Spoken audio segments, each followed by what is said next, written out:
Hey, Kareem Jovian. Snake here. I'm waiting for your latest video and it's been forever. Isn't it your dream to be an actor? Forget the haters. Get up off your butt and stop being lazy, or I'll get out of my box and CQC your ass. I'm serious. Snake out.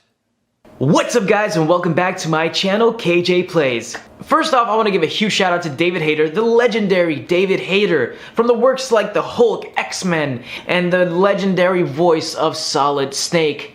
Thank you so much for that, and I understand guys, I haven't uploaded in such a long time on this channel, and for that I apologize. That is my fault. I've been concentrating on my main channel for such a long time now, and I've been really trying to help others with their content and just posting and working on so many other things that I kind of neglected this channel. But now it is back up and running, and this channel is gonna have gaming content only. That's it, we're just gonna have fun here. So if you guys are here for that, that's awesome, and I'm glad to see you here. We're gonna start off talking about a game that I just finished playing, and oh my gosh, was it good. It was so good, I felt like a kid again. I felt like I'm having fun again. I don't know what it is, but I've lost that fun factor with playing video games. They've gotten so monotonous and so tiring and just a pure grind in a way. So to play something like this was really something new, and it kind of just put a smile on my face and really invigorated me to start playing video games again. And that game was Devil May Cry 5. Devil May Cry 5 probably has one of the best intros I've ever seen in a game in a very long time. One of the coolest intros ever. I don't know what it is, but I love that cheesy action and those crazy cutscenes. I don't know, like the slow-mo, I still love slow-mo. Slow-mo makes anything look good. I'm a sucker for those things, it's my style. Let's talk about what I loved. Now, there's a lot of things I loved in this video game. First off, oh my gosh, like I think Capcom has just unlocked the pinnacle of graphics. You can't get any better than this. The graphics in this game are absolutely stunning. Move aside God of War, move aside Metal Gear Solid, and you too God of War, because Devil May Cry is here to stay in the graphics department.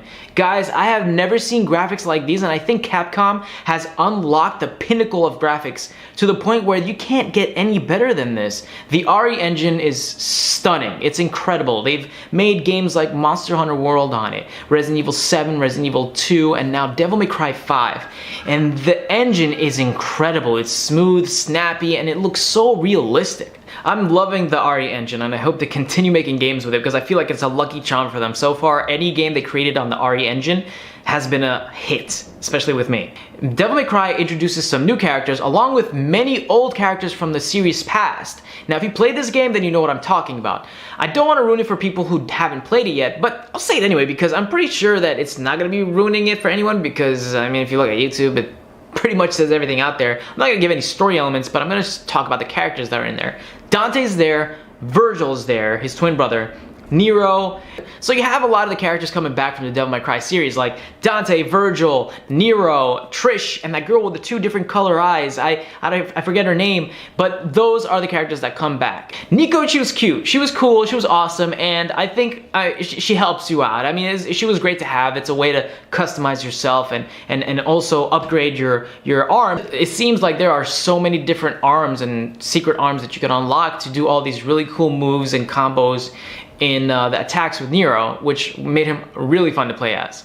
But it was one of the aspects that I really enjoyed because it was just so smooth and snappy, and you were able to knock in and you were able to jump in and jump out of combos and do all these different things and switch your arms.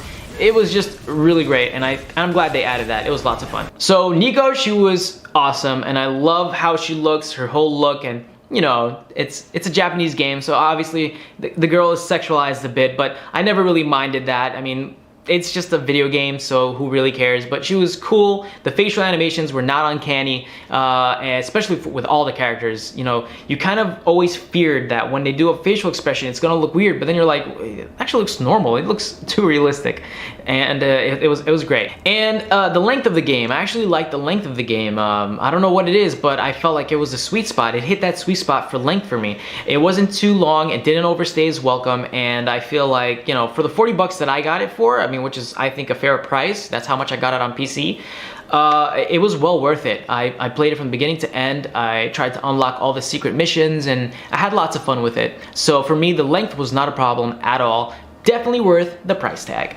Now let's go into the nitty-gritty, what I didn't like about the game. And the first thing is V. I mean, V is a great story arc and you know, just the mechanism to get the story going, and you'll see why they kind of put him in there just to kind of shoehorn someone.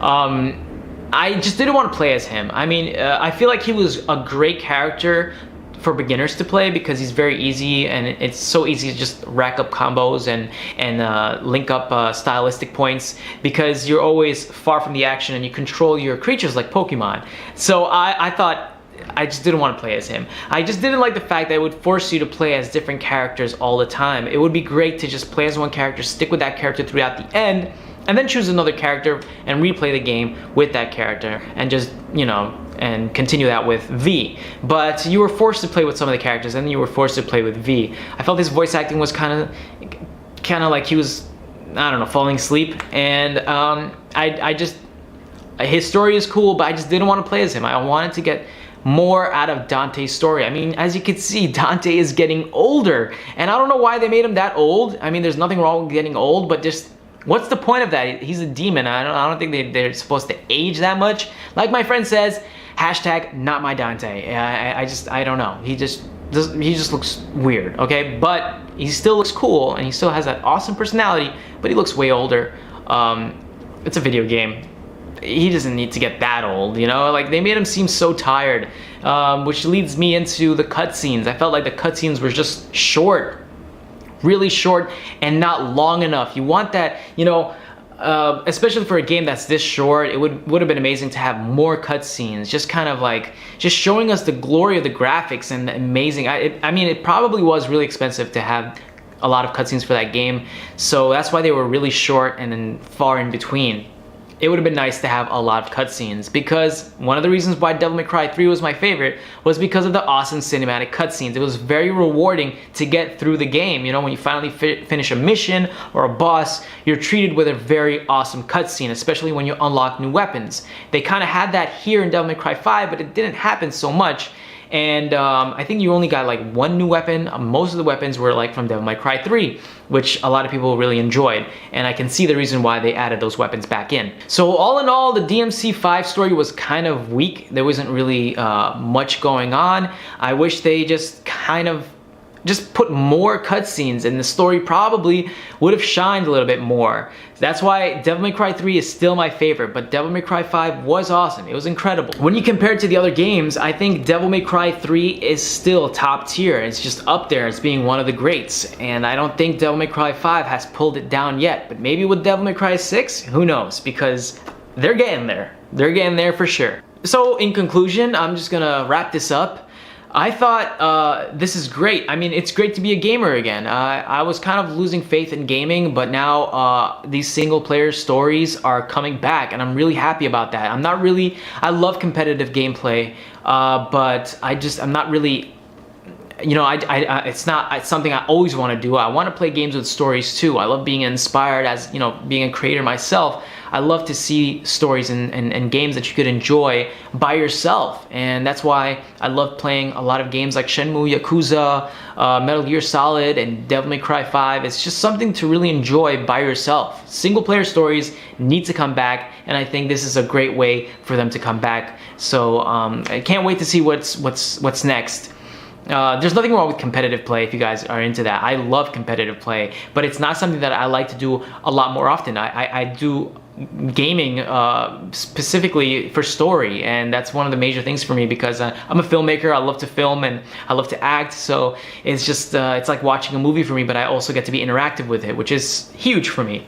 So with that said, that's pretty much my thoughts on Devil May Cry 5. If you guys enjoyed this and you want me to make more on games that I'm currently playing, that would be awesome. I mean, right now I'm going to be doing a marathon on Yakuza, and if you guys haven't played Yakuza, then that's okay. I'm going to play it for you. We're going to talk about it, and I'm going to release every single video on every single Yakuza game, because so far I am playing all of them. I just started. I'm actually at Yakuza 4 right now, and I'm really excited about that, because Yakuza 4, woo, Whew, the Yakuza series is incredible, and it's a game that I think a lot of you guys should really enjoy or at least know about, because it's something from Japan that's a gem, and I hope they continue making them or releasing spin-off stories and just continue giving us that goodness, because they can take our games, because I'm kind of tired of the all-American formula with our video games, and just let us take their games. You know, give us your Japanese games. I mean, I heard there's like a whole switch, paradigm switch, or vice, whatever it's called, where we're enjoying their games and now they're enjoying our games. And I don't know what's going on, but that's cool. I don't mind it.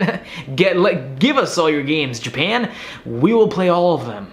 I've also ordered a lot of boxes of games, so I can't wait to open them up with you guys and just finally doing what I wanted to do for such a long time, and that's just having fun, right? And we're gonna have fun together on this channel, and we're gonna chill and have a great time. So I hope every single one of you guys is doing good, and if you guys are doing good, remember to spread that positive love over here and hit that like button, subscribe, and turn on that notification bell, because I will try to update you on everything gaming, and also I'll tell you about some cool games, and hopefully my reviews and quick blurbs and whatever you want to call it like this would be helpful for you guys, because I love talking about video games. I love video games. So if you guys love video games, and hey, let's chill. Welcome, and I'll see you guys later. KJ Plays out!